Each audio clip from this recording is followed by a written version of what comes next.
Olá pessoal, tudo bem?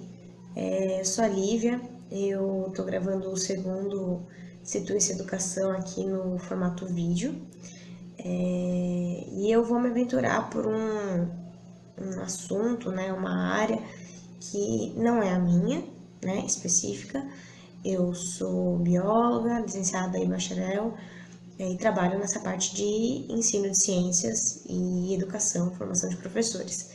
E para quem acompanhou aí meu post da semana passada, viu que eu entrei num tema que é um tema que a priori parece que não tem muito a ver com as discussões da educação, mas na verdade tem muito a ver, não só com as discussões de educação, mas com tudo que está acontecendo atualmente e está atingindo nós como um todo, que é o assunto da dívida pública. Nessa semana aconteceu um evento também no SESC que se chamou Democracia em Colapso. Foi um seminário durante a semana e tiveram vários assuntos rolando. Um deles foi economia e tiveram convidados muito interessantes que eu conheci nessa minha busca sobre o assunto. Eu li bastante o Eduardo Moreira e a Maria Lúcia Fatorelli, que são duas pessoas que estão bastante à frente aí das discussões sobre a auditoria cidadã da dívida pública. Então teve esse evento que me instigou mais a pesquisar sobre isso, e na verdade o que me instigou mais ainda a pesquisar sobre isso e a divulgar isso aqui para vocês na hashtag educação do Situi-se é quando eu olhei, né, que o maior gasto da União é com a dívida pública. Quando eu olhei esses dados e percebi que a gente gasta tanto dinheiro com a dívida pública, eu fiquei pensando, poxa vida, mas o que é a dívida pública, né? O que é essa dívida? Por que a gente tem essa dívida? Por que a gente paga tanto dinheiro para essa dívida? E por que a gente tem que ficar se enforcando nas outras áreas, né? Corte na educação, contingenciamento na educação, que depois volta, mas volta já quase em novembro, fim de ano, as universidades não vão conseguir usar. Enfim, por que a gente está tendo tantos cortes em áreas tão prioritárias e a União está gastando todo ano um dinheiro enorme para pagar essa dívida? O que é essa dívida? E aí eu fui buscar um pouco sobre isso, eu li bastante no site da Auditoria Cidadã da Dívida Pública, inclusive se vocês quiserem acessar, é um site muito legal e traz tudo bem, de uma forma bem didática, tem uma forma mais aprofundada, economicamente falando, mas para pessoas mais leigas, tem gráficos, tem imagens, está tudo bem explicadinho. É o site da Auditoria Cidadã da Dívida Pública, que é feito, entre outras pessoas, por essa Maria Lúcia Fatorelli e pelo Eduardo Moreira, tá? Então fiquem à vontade aí para pesquisar também. Então eu vou falar um pouco, já falei um pouco do porquê eu fui para esse assunto, né? Então o governo gasta muito dinheiro com essa dívida, eu fui entender o porquê que a gente tem essa dívida. Então no site da Auditoria Cidadã da Dívida Pública tem uma parte de trabalhos acadêmicos. E eu encontrei um artigo que foi colocado no informe técnico do Centro Acadêmico Afonso Pena, que é da Universidade Federal de Minas Gerais. É um artigo escrito em 2018, né, que o título é o seguinte: Dívida odiosa, o endividamento baseado na violação de direitos humanos durante o regime militar brasileiro.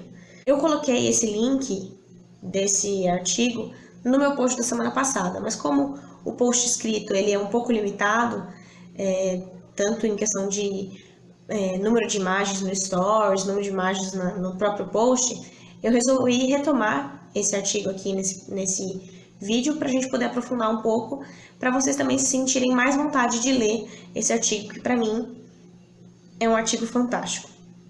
E também para vocês poderem contribuir e me dizer, não, Lívia, olha, tem outros artigos melhores, você não é da área, você talvez ainda não tenha lido isso ou aquilo. Inclusive, eu estou aberta aqui para que vocês sugiram outras leituras. Bom, Nesse artigo, então, ele começa falando o porquê um país, teoricamente, deveria fazer dívidas públicas, né? Então, por exemplo, quando um país quer melhorar sua infraestrutura, então avenidas, hospitais, enfim, quando quer alavancar projetos grandes, sociais, quando quer enfrentar calamidades. Então, geralmente, em teoria, os países fazem dívidas através dos bancos, né, através de empréstimos, para ter algum benefício social, seja em infraestrutura, em projeto social, para sair de alguma situação de calamidade. Isso em teoria, e segundo esse artigo, que os autores eu não falei, mas é o Guilherme Rosa e o Vitor Hugo Alves Machado, que vocês podem acessar aí na página, que eu vou deixar o link. Né? Então, é por isso que um país, em teoria, faria dívidas. Até aí até dá para entender, né? De uma maneira bem leiga, dá para entender. Depois, nesse artigo, ele explica o termo da dívida odiosa, que é um termo que foi cunhado pelo Alexander Sak, que é um jurista russo, tá? Esse artigo desse jurista russo é de 1927, para vocês terem uma noção de como esse assunto, esse termo já surgiu há muito tempo. Me parece um termo bastante atual, pelo que eu li, mas parece que esse termo não foi muito trabalhado na academia ao longo desses anos. Vou tentar explicar um pouco aqui o que é esse termo de dívida odiosa, tá? Então é quando os governos, né, os governantes, fazem essa dívida, né, ou seja, realizam esses empréstimos para financiar regimes despóticos, né, que violam direitos humanos, que realizam perseguições de toda ou parte de uma população.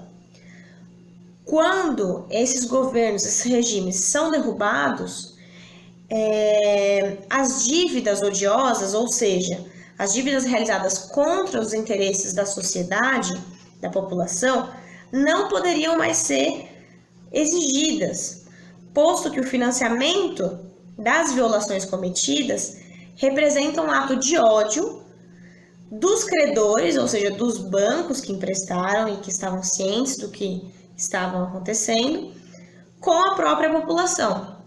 Então, uma vez que esse governo, esse regime, contraiu essas dívidas, não foram dívidas que foram em prol da sociedade, em prol de uma estrutura melhor, de um projeto social, não foi em prol da sociedade, esse regime caindo, essas dívidas não seriam mais consideradas dívidas públicas, porque são dívidas odiosas, que foram dívidas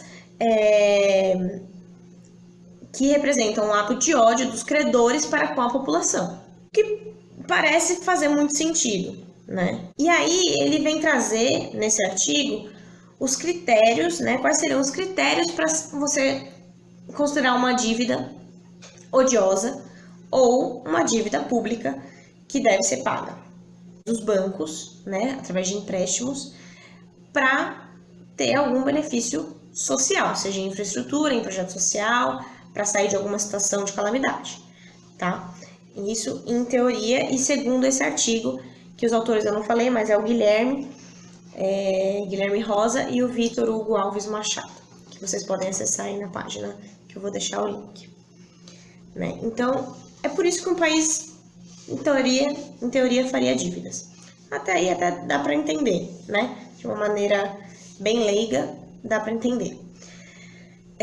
Depois, nesse artigo, ele explica o termo da dívida odiosa, que é um termo que foi cunhado pelo Alexander Sak, que é um jurista russo, tá?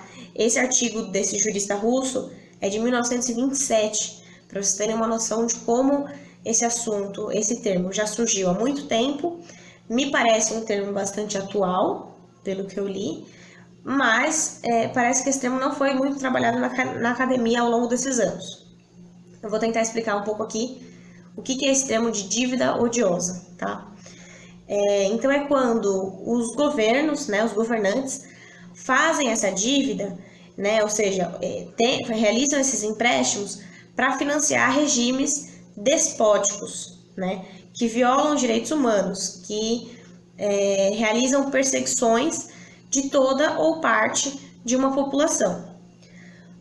Quando esses governos, esses regimes são derrubados, as dívidas odiosas, ou seja, as dívidas realizadas contra os interesses da sociedade, da população, não poderiam mais ser exigidas, posto que o financiamento das violações cometidas representa um ato de ódio dos credores, ou seja, dos bancos que emprestaram e que estavam cientes do que estava acontecendo, com a própria população. Então, uma vez que esse governo, esse regime, contraiu essas dívidas, não foram dívidas que foram em prol da sociedade, em prol de uma estrutura melhor, de um projeto social, não foi em prol da sociedade, esse regime caindo, essas dívidas não seriam mais consideradas dívidas públicas, né? Porque são dívidas odiosas, que foram dívidas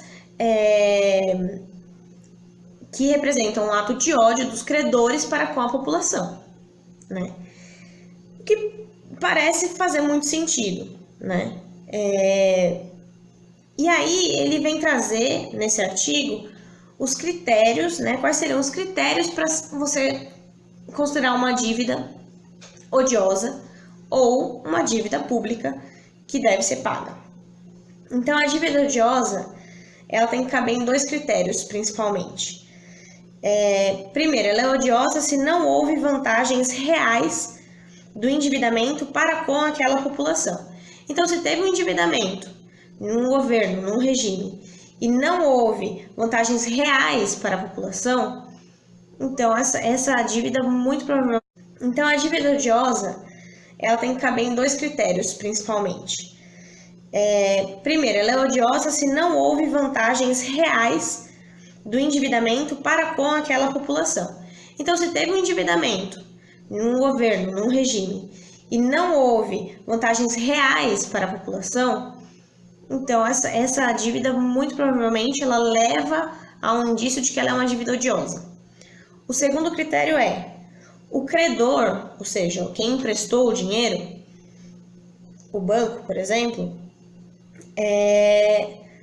estava ciente do que estava acontecendo, do que estava sendo emprestado e para que estava sendo emprestado.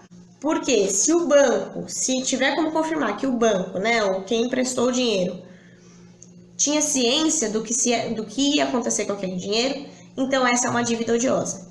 Uma, porque não teve benefício à população com essa dívida, com esse endividamento, e outro critério é porque o credor, quem emprestou o dinheiro, estava ciente do que ia ser feito com aquele dinheiro. Então, esses são dois critérios para saber se uma dívida é de fato odiosa. E aí ele traz um exemplo muito interessante, lá de 1917, que aconteceu na Costa Rica. A Costa Rica, ela sofreu um golpe pelo Frederico Tinoco. E o Frederico Tinoco, enquanto estava nesse regime do golpe, ele fez várias cartas de crédito para o Royal Bank of Canada, né? Então, o Banco do Canadá, que em troca repassou dinheiro para o Frederico Tinoco. Só que o Frederico Tinoco, em seu mandato lá nesse golpe, ele utilizou esse dinheiro em benefício próprio e não para a população. Logo depois que ele conseguiu esse dinheiro, ele e a família dele saíram do país e fugiram. Em agosto, o governo caiu, né? Essa dupla foi embora, em agosto de 1919, então o golpe foi em 1917, em agosto de 1919, eles saem com esse dinheiro todo. Se restabelece um governo costarriquenho, né? E o governo costarriquenho passa uma lei que invalida todas as cartas de crédito para o Banco do Canadá. E o jurista que avaliou essa lei, né, e esse caso, foi um jurista americano, William, ele finaliza, né, a conclusão dele é que a dívida em questão não criou uma dívida pública real, uma dívida pública válida. Por quê?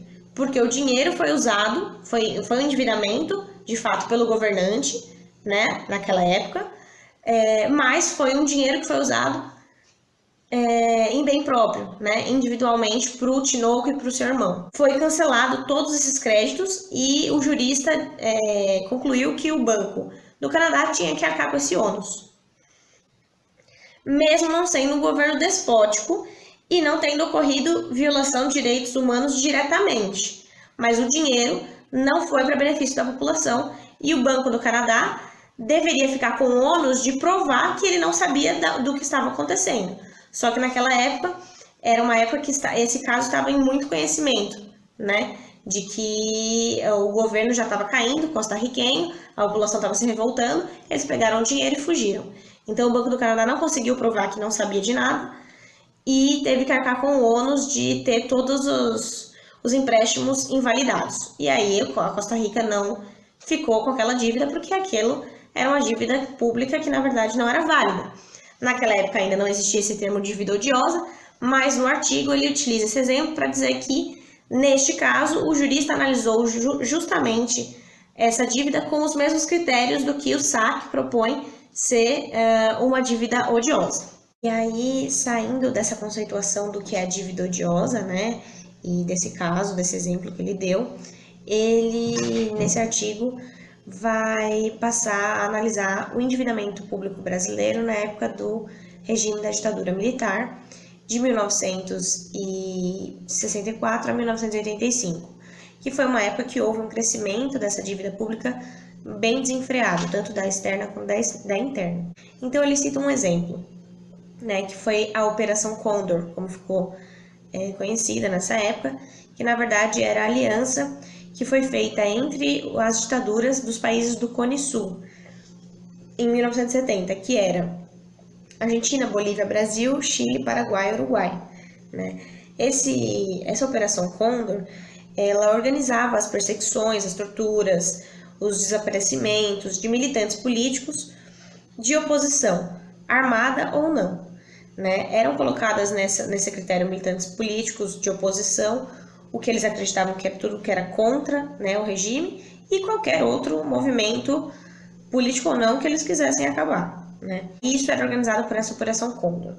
Na dívida externa, a dívida externa ela explodiu bastante nessa época e sem nenhuma transparência, né? Então, para vocês terem uma noção, em 1970 eram 5 bilhões, né, a dívida externa, e nessa década ela multiplicou por 10. E aí, nesse artigo, nessa parte especificamente, ele cita a Maria Lúcia Fattorelli, né, que eu já falei para vocês aqui, e a Maria Lúcia Fattorelli, junto com o deputado Ivan Valente, compuseram a CPI da dívida pública, que foi feita em 2010. E nessa CPI foi solicitado todos os contratos que foram realizados de todas as dívidas e endividamentos que foram feitos na época da ditadura, né, de 1964 a 1985. E apareceu somente 16% de contratos.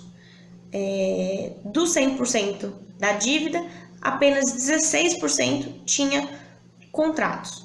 Ou seja, os outros 84% não tinham contratos, não tem como saber para o que foi usado aquele dinheiro. Foi usado para tortura, para repressão, para cercear liberdades de expressão, para enriquecimento próprio, né? Não tem como saber. São dívidas que não têm contrato.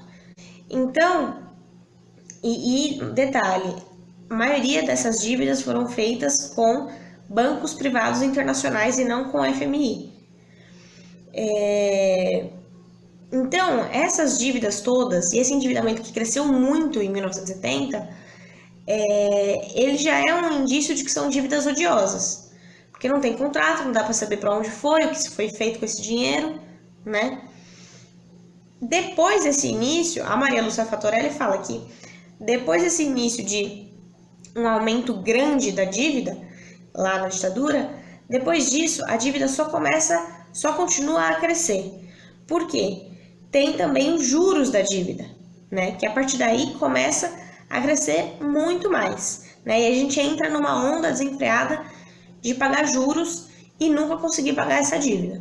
A dívida pública hoje, ela consome a maior parte do orçamento da União, sem contrapartida nenhuma para a gente. Então, é uma dívida que iniciou um crescimento muito forte lá em 1970, na ditadura. A gente não sabe o que tem nessa dívida, não sabe para o que foi usado esse dinheiro. Então, governantes da época, né? Então, os ditadores da época construíram essa dívida, a gente não sabe o porquê, o governo não sabe o porquê, e a gente está pagando essa dívida até hoje, né? E os juros dessa dívida até hoje. E é o maior gasto do Brasil, essa dívida. E aí eu peguei alguns números para vocês e também peguei a partir desse artigo, né? Então, para vocês terem só uma noção assim, do quanto a gente gasta com isso, em 2017 a gente pagou 986 bilhões em juros. Então, se a gente pegar esses 986 bilhões de juros que a gente pagou em 2017 e dividir pelo tanto de habitantes, né, que havia no Brasil em 2017, que aí a gente pegou os dados do IBGE, se a gente dividir tudo isso pelo tanto de habitantes, dá R$ 4.748 por pessoa no ano de 2017. Então, significa que cada pessoa do Brasil em 2017 poderia ter ganho do governo R$ 4.748 ao longo desse ano de 2017. Então, se a gente dividir por 12 meses, só para saber quanto cada um ganharia por mês, significa que cada um ganharia por mês R$ 395,12. Cada mês o governo te daria quase metade de um salário mínimo, R$ 395,12. Então, pensando aí na média familiar, uma família com 4 pessoas, 2 crianças, 2 adultos, 4 vezes R$ 395 por mês, a família poderia ganhar R$ 1.580,48 por mês. Isso é o equivalente ao que a gente pagou de juros e amortizações da dívida pública em 2017. Sendo que o salário mínimo era de R$ 937 em 2017. Então, para encerrar aqui a nossa conversa, o fato é, a gente paga a dívida pública, uma dívida que nunca foi auditada, que é uma dívida que a gente paga sem saber o que está pagando, então não tem contratos de diversas dívidas contraídas por governantes e ditadores.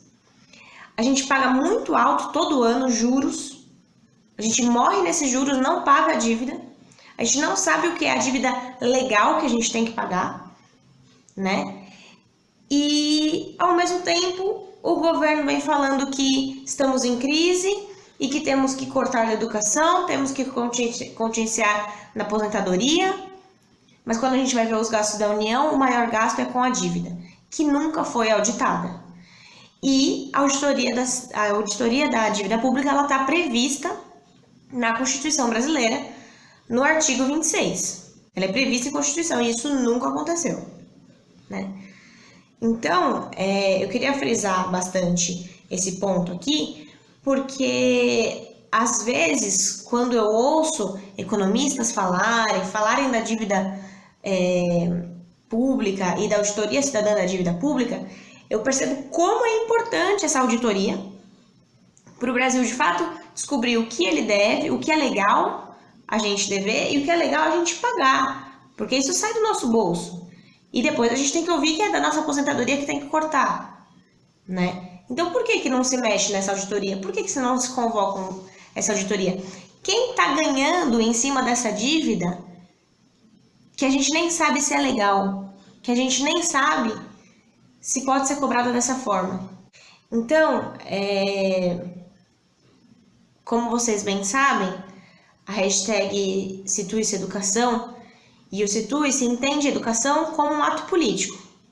E é por isso que a gente precisa se aprofundar nesses temas também. Então, eu vou deixar aqui na descrição o link para o site da Auditoria Cidadã da Dívida Pública, que é um ótimo começo para quem é leigo no assunto, tá?